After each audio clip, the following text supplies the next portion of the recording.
Is it permissible for a couple who were involved in fornication to get married while the girl is pregnant? What should they do if they already got married? And what's the ruling on the child that was born? Zishan, this is a common question that people ask, unfortunately.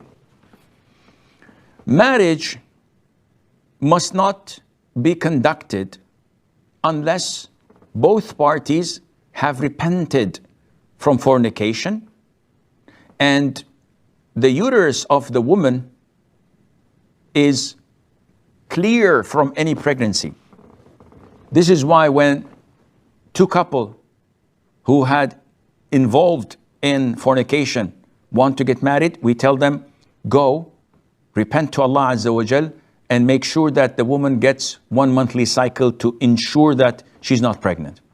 After that, if the repentance is there, we can make the marriage. Otherwise, the marriage would be invalid. And all the scholars say that if a woman is pregnant, whether from the man who fornicated with her and caused her to be pregnant, which is something we don't know, because she might have done that with someone else, or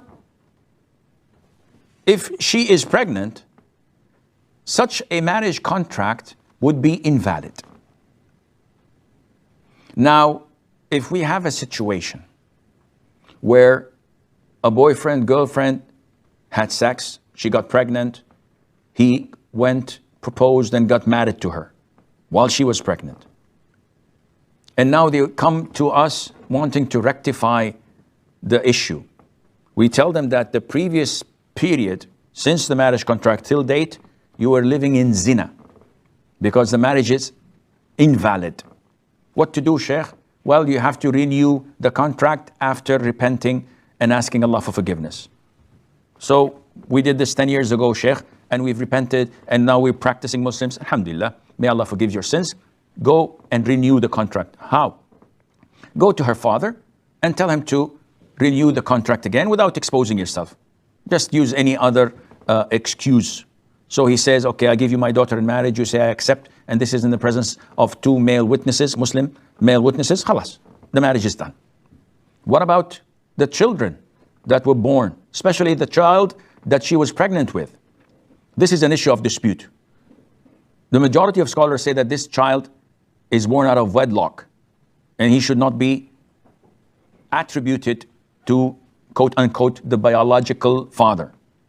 But there is an opinion which says that if this woman was not married when she conceived and she was known to only have had relations with that man, and that man calls the child to be his, in this case, this is called istilhaq, and the boy or the girl are called after their biological father.